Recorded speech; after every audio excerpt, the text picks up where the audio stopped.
my dear students and respected teachers, respected parents. ఈరోజు మీరు ఈ వీడియోలో 10వ తరగతి ఫెయిల్ అయినటువంటి విద్యార్థుల కోసం ఈ వీడియో చేయడం జరుగుతుంది. ఈరోజు వచ్చిన ఫలితాల్లో చాలామంది విద్యార్థులు ఉత్తీర్ణత సాధించలేకపోయారు. వారి గురించి ఈ వీడియో చేయడం జరుగుతుంది. వీడియోని చూసే ప్రయత్నం చేయండి, మీకు కొంత ధైర్యం వస్తుంది. మై డియర్ స్టూడెంట్స్, ఈరోజు మీకు ఒక ఆశాభంగమైనటువంటి రోజు. ఈరోజు మీకు అదృష్టం కలిసి రానటువంటి రోజు. ఈరోజు మీకు మీ ఫలితం మీరు అనుకున్న విధంగా లేని రోజు. అయినా ప్రతి ఒక్కరికి నేను చెప్పదలుచుకుంది ఏంటంటే 10వ తరగతి అనేది కేవలం మొదటి మెట్టు మాత్రమే, మొదటి స్టెప్ మాత్రమే.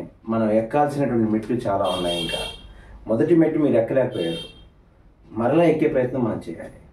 తర్వాత ఇంకో మెట్టు అలా మనం ఈ స్టెప్స్ని సక్సెస్కి మార్గంగా మార్చుకోవాలి.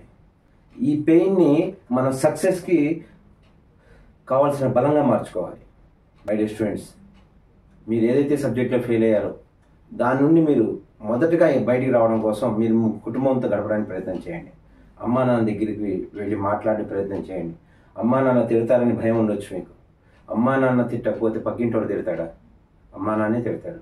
తిట్టనివ్వండి. తల్లిదండ్రులు కూడా విజ్ఞప్తి, దయచేసి ఎవరైతే మీ పిల్లవాడు కానీ పాప కానీ ఎవరైతే ఉత్తీర్ణత సాధించలేదో వారిని దయచేసి ధైర్యాన్ని ఇచ్చే ప్రయత్నం చేయండి. ఏం కాదు అనేటువంటి మాటని మీరు ఇవ్వగలిగితే మరలా ప్రయత్నం చేద్దాం. నెలలోపే మరలా పరీక్షలు ఉంటాయి. ఆ పరీక్షలు మరలా మనం పక్కా ప్రణాళికలతోటి ఉపాధ్యాయుల యొక్క సలహాతోటి మీరు గనక మరలా రాసినట్లయితే ఖచ్చితంగా ఉత్తీర్ణత సాధిస్తారు, పాస్ అవుతారు. నా సలహా ఏంటంటే ఈసారి మీరు వెళ్ళిపోయేటప్పుడు ఎగ్జామ్లోపు పక్కా ప్రణాళికతో మీ ఉపాధ్యాయునితో మాట్లాడి, ఆ సబ్జెక్ట్ యొక్క ఉపాధ్యాయునితో మాట్లాడి ఏం చదివితే ఖచ్చితంగా నాకు 70 మార్కులు వస్తాయి అనే ఒక ప్లాన్ని తీసుకోండి. ఏం చదవాలి, ఏం చేయాలి అనే విషయాన్ని తీసుకోండి. వాటిని బాగా తర్ఫీదు అవ్వండి.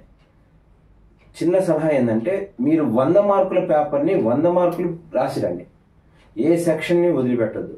మీకు బాగా వచ్చిన సెక్షన్ మొదట రాయండి. తర్వాత రాని సెక్షన్స్ని ఆలోచించండి. మీకు ఆ పాఠానికి సంబంధించి ఏదైనా విషయం తెలుసుంటే అది రాయడానికి ప్రయత్నం చేయండి. సొంతగా రాయండి. అంతే తప్ప ఏ ప్రశ్నను వదిలిపెట్టద్దు. మీరు ఖచ్చితంగా 3 గంటల 15 నిమిషాలు ఎగ్జామ్ హాల్లో కష్టపడి ఉన్నట్లయితే, మీరు ప్రతి ప్రశ్నకి సమాధానం రాసి ఉన్నట్లయితే ఈరోజు ఈ పరిస్థితి వచ్చేది కాదు. కనీసం మీరు ఇప్పటికైనా మేల్కొని ఏం చదివితే నాకు 70 మార్కులు 80 మార్కులు వస్తాయి సార్ అని అధ్యాపకుడిని అడగండి. అవి తీసుకోండి, ఆ లిస్ట్ తీసుకోండి. ఆ లిస్ట్ని బాగా ప్రాక్టీస్ చేయండి.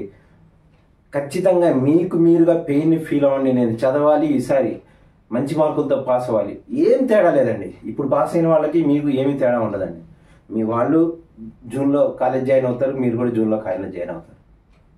ఏం అసలు ఫరక్ పడదండి. ఇంత చిన్న తేడా కూడా ఉండదు. ఎవరికి తెలియదు కూడా అండి.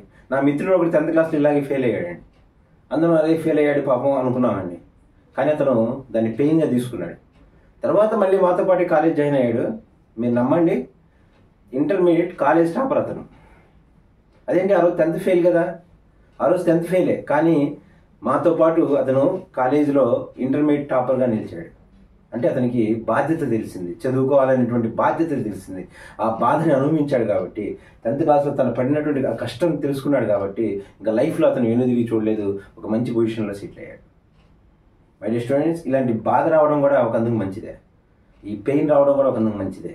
దీని నుండి మనం నేర్చుకోవాలి, సక్సెస్ని సాధించాలి. కొడితే ఎలా ఉండాలి అంటే స్టేడియం అవతల బాల్పడాలి, అలా ఉండాలి. ఢిల్లీ, మీరు ఐపీఎల్ చూస్తూ ఉంటారని ఢిల్లీ చాలాసార్లు ఒక్కసారి కూడా ఐపీఎల్ కప్ని తీసుకోలేదు, రైట్? అయినా ప్రయత్నం చేస్తున్నారు. రన్నర్ అప్ దాకా వచ్చారు. ఇప్పుడు మంచిగా ఆడుతూ ఉన్నారు. ప్రతి ఆటలో కూడా గెలిపోవడం సహజం అండి. ఎగ్జామ్ కూడా అంతే. మనం ఓడిపోయినంత మాత్రాన ఏం కాదండి. ఆ ఓటమి నుండి మనం ఏం నేర్చుకున్నాం అనేది ఇంపార్టెంట్. దాని నుండి మనం ఎలా బయటకు వచ్చాం అనేది ఇంపార్టెంట్. ఇలాంటి సమయంలోనే మనం ధైర్యాన్ని ప్రదర్శించాలి. మనం ఎంత ధైర్యవంతులం అన్న విషయాన్ని తల్లిదండ్రులకి తెలియాలి. మనం ఎంతగా చదవగలుగుతాం అన్న విషయాన్ని మీకు మీరుగా కూర్చొని చదవడం ఆరంభించండి. మై డియర్ స్టూడెంట్స్, తప్పకుండా మీరు సక్సెస్ అవుతారు. ఏం ఫరక్ లేదండి. వాళ్ళతో పాటు మీరు కూడా కాలేజీలో జాయిన్ అవ్వబోతున్నారు. వాళ్ళకంటే మీరు ఎక్కువ పవర్ఫుల్గా రాబోతున్నారు. ఎందుకంటే మీకు పెయిన్ వచ్చింది, కష్టం వచ్చింది. ఆ కష్టాన్ని దాటుకొని వెళ్తున్నారు. మీరు దాటుకొని వెళ్ళేటువంటి అవకాశం మీకు ఇచ్చాడు. ఖచ్చితంగా సక్సెస్ అవుతారు. దయచేసి ఎవరైతే బాగా ఫీల్ అవుతున్నారో వారు పేరెంట్స్తో మాట్లాడే ప్రయత్నం చేయండి. పేరెంట్స్ కూడా ఆ పిల్లలతో మాట్లాడే ప్రయత్నం చేస్తారని ఆశిస్తూ ధన్యవాదాలు.